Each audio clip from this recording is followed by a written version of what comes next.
What's up, you guys? Welcome back to my channel. I'm so excited about this video this week. We've been talking about what is a scalp analysis and why you should get one. So if you want to learn more about that, check out my previous videos. But today we're going to be talking about when you should get a trim. How frequently should you trim your hair?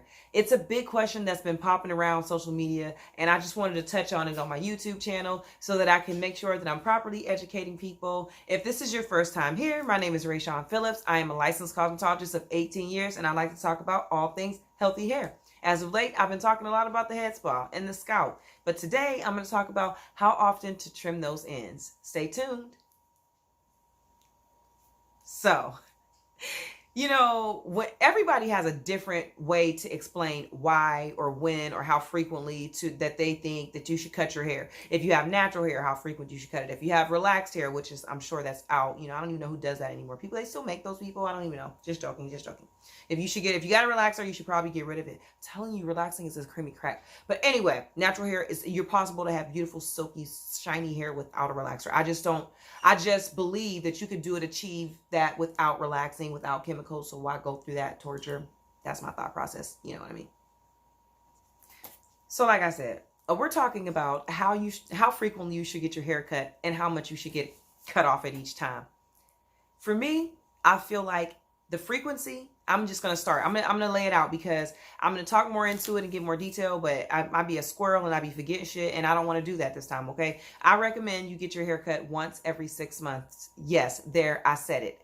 Twice a year. That's it. That's all you need. For a healthy head of hair, you only need it really trimmed once a year, especially if you're not doing anything traumatic and damaging to your hair and you're wearing protective styles. You don't need to trim your hair every 4 to 6 weeks. I don't recommend that. I recommend once a year or twice a year. Okay. So the one thing I like to tell my clients is when they ask how frequently they should cut their hair is I tell them Rome wasn't built in a day and healthy hair isn't either. It takes time to grow hair. Hair grows approximately a ½ inch a month. It was like 0.6 centimeters to 1.34 centimeters. It's not that much. It just averages out to a ½ inch. So if we're cutting our hair every 4 to 6 weeks, we're really trimming off what we just grew. And that's not healthy. It keeps us at a stagnant point. Hair's growing from the root a ½ inch. If you're trimming it up any amount in 4 to 6 weeks, then you're not getting any progress. And it could leave your clients feeling like their hair isn't growing. But if you're a client who gets color, or if you have braids, your hair is growing because you could see the new growth. If you're not getting any growth, you might want to think about why. Maybe it's because you're getting your hair trimmed too frequently. Okay, so another thing I want to touch on is when you're trimming hair.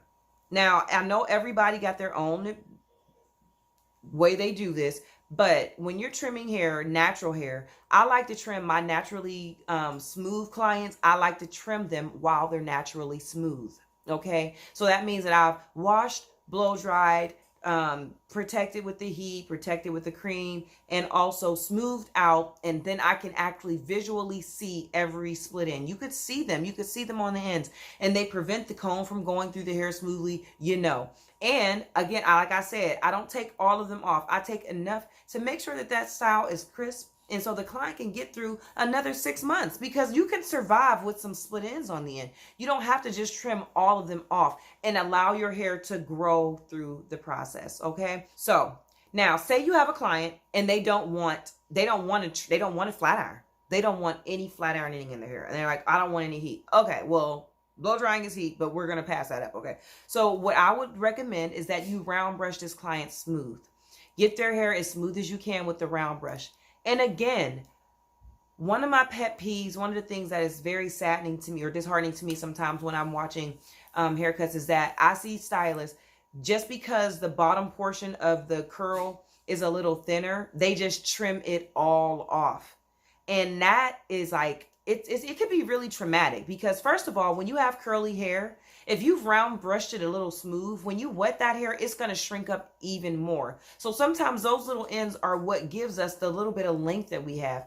We don't really want all of that. I don't really like to trim all of that off on my clients, because I know that they want to still remain, they want to get to a point of healthy hair. It's going to take us some time to get there. So you don't have to do it all at once. And when you trim that all off at once, it really does make for a shorter hairstyle.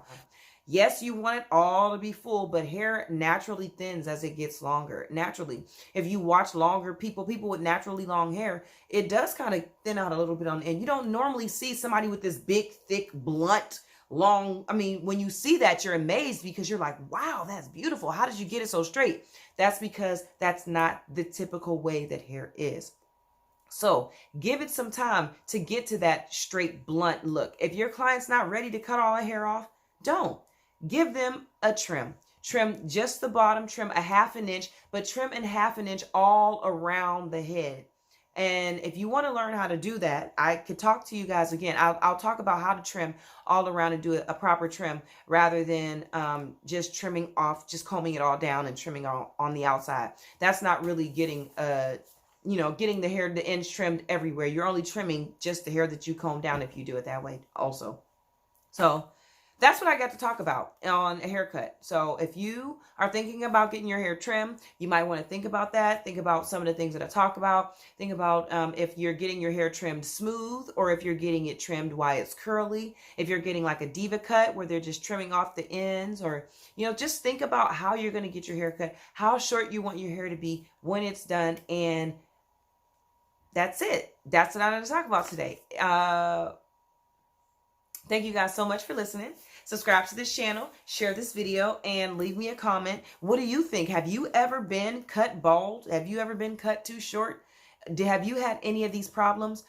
Are these tips helpful? Let me know. I'll talk to you guys soon. Subscribe. Bye-bye. But I, as a professional, I've been doing hair for 18 years. Y'all, I told y'all this. I just think that we as stylists cut too much hair off of natural hair, because we weren't really trained well. I don't know what it was, but I just feel like we cut all of our hair, we just be chopping it off, and we use these just false explanations like, oh, if it's see-through right here, then it's that's the part you need to cut off. How about our hair sometimes gradually gets thinner?